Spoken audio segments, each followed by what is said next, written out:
बाबा हे औषध घ्यायच्या अगोदर तुम्हाला काय काय त्रास होत होता? मला चालतं सुद्धा येत नव्हतं. म्हणजे सायटिका म्हणून असं काही दासी होती ती पाय ना मांड्यापासून पूर्ण पायापर्यंत कमरेपासून खाली चालतच येत नव्हतं. पायाची फार सूज होती. रात्रीतून मी किती जरी बाथरूमला जायचं म्हणलं तर पाय दुखत असल्यामुळे मी उठत सुद्धा. गार्डनला मी पहिले 18 राऊंड मारत होतो. भूक लागत नव्हती. जेवण बिलकुल जात नव्हतं. एक आता 5-6 दिवस झाले. 5-6 दिवसच झाले. 5-6 दिवसामध्ये तुम्हाला चालायला यायला लागले?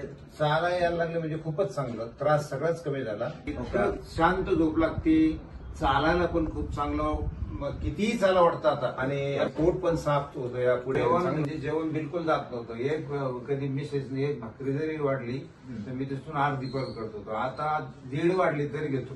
आता एवढा फरक. हाडांच्या दुखण्याचा त्रास आहे? नाही हाडांना काय सांगतो तुम्ही? सर्व लोकांना हे सांगणार मी की हे औषध एक वेळेस तरी घेऊन बघा.